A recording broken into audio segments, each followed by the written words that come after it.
founding chairman of the European Beer Consumers Union, and thereby earned yourself the nickname El Presidente. So Terry, I blame that. That is entirely the fault of Laurent Mousson from Switzerland, who decided that Laurent wanted to call me El Presidente. EBCU, well, during the late 80s, it became obvious that global powers were moving around. And I've got to pay full due credit here to Ian Lowe, who was CAMRA's research manager at the time, who pushed heavily for CAMRA's involvement in something to bring together our European partners. At that time, there were only 3 organizations in Europe: CAMRA, way ahead, PINT in the Netherlands, and OBP in Belgium, although limited really to the area just around Antwerp and that specific area. They got together, Ian Dronivin, a lot of very, very good people were involved, and the idea was set up of EBCU. I became involved, I think about 2-3 years later, and it was an interesting start. We grew slowly, we had organizations coming in, we had a variety of things. Roger Protz will remember a certain meeting in Lille, in which Roger, the confirmed vegetarian, thoroughly enjoyed a meat course and everything else, but he had no choice because that was presented by our French hosts. It was a time of enjoyment and of learning the different beer cultures across Europe as we grew. In the early days, the meetings were run and hosted by each country. Came to rather a head in one meeting up in Norway, which I think was known as the meeting of Gilbert Shoe, because Gilbert Dooms from Belgium managed to destroy his shoe and walked around with a shoe wrapped up with duct tape for half the weekend.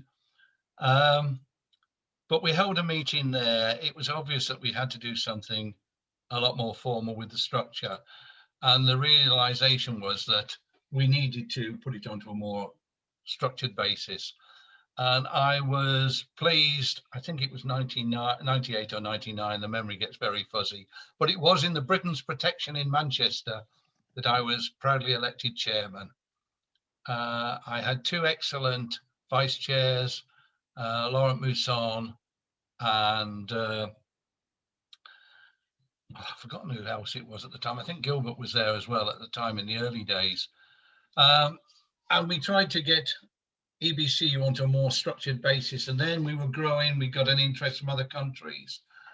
The next highlight really for us came 24th of June 2008, when we formally signed, and all the organizations signed, a written constitution, which incidentally was the first organization in the whole of Europe to sign a written constitution. Really pleased. There were about 11 countries then.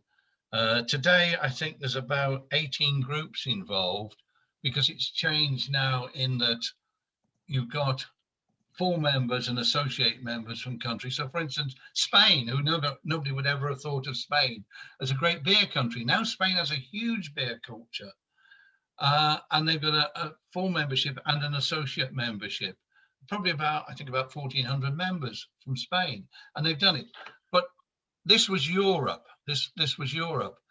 The influence of CAMRA spread far wider than just Europe.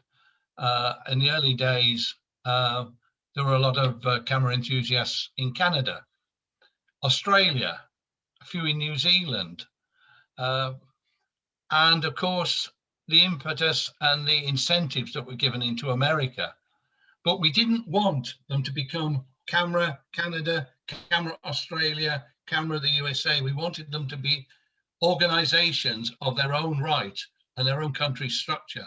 That's why I'm really proud, because very early on, CAMRA made a bold commitment that it would never have a CAMRA organization in another country. There was some early attempts in Denmark to have a CAMRA Denmark, and the national executive at the time were really proud. And I'm proud of the decision they made, which was that the organization that was the fledgling organization in Denmark should have its own rights. Danske, DBE, is now a brilliant organisation, but it would have been stifled.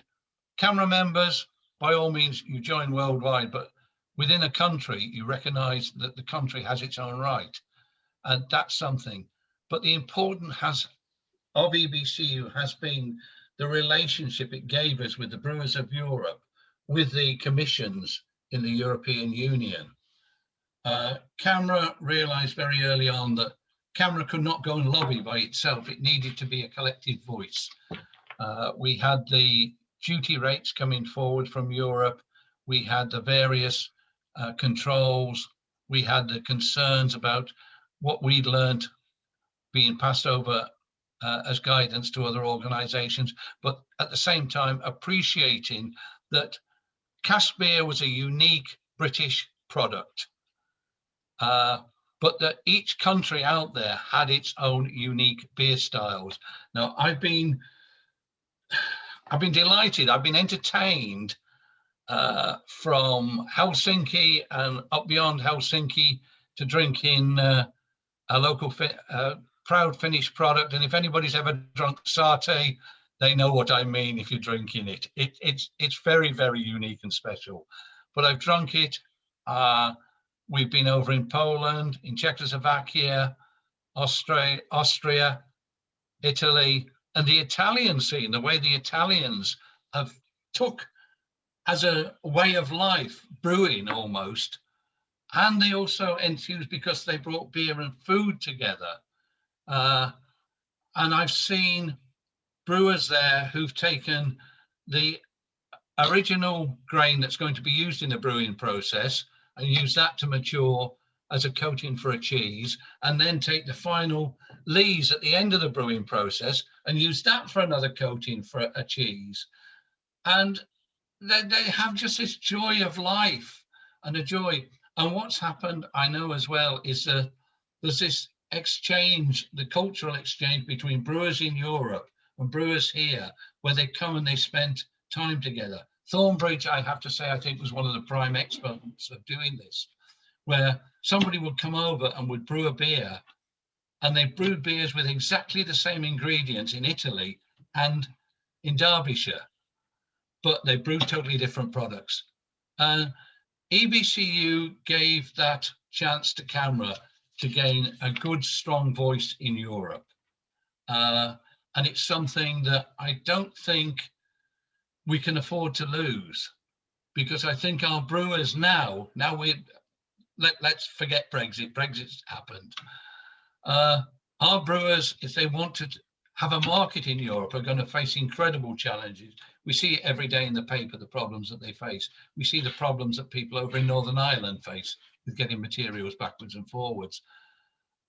EBCU offers CAMRA that choice to have a joint collective voice to everyone in Europe, which I think is vital. We do not lose that voice. We don't lose that capacity to say, hey, we love this product, it's called beer. It might not be cask beer, it might be our local product, but we love it, we care about it, we believe in it, and we want it to be here for not just us, but for every future generation.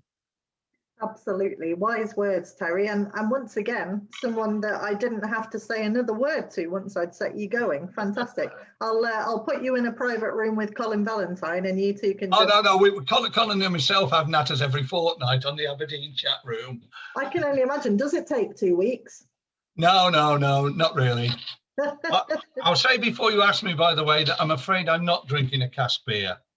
Fair dues. What are you drinking, Terry? Well, I'm drinking out of a Gordon's Highland Scotch Ale glass, which is one of the excellent glasses. The beauty of Belgium always is you get these different glasses. Every beer has its own. And the beer is a Gers Girardin 1982. And it beautiful. Is absolutely beautiful. So cheers to everybody who's been on the programme. And Laura, you did a brilliant job with that book, and we had a fantastic chat when we met in Leicester. Thank you so much, Terry. It was an absolute joy. You were secretly perhaps one of my favourite interviewees, if I'm honest. Really good time, and a pleasure to meet you, and a good lady wife as well. Frances, yes. She's Frances, my best. She's got her hands full a little bit with all these branches that want to start running beer festivals again. Oh yes, a lot of adjudication and checking to be done. Yes, she has. You'll have to shut him up, Laura. He'll never stop otherwise. I know, yeah, no, it's I'll true. shut up crying. I'm just gonna have to kick you off, I'm afraid. Yeah, Terry. that's all right. That's how it goes, because now we are moving on. Thank you so much.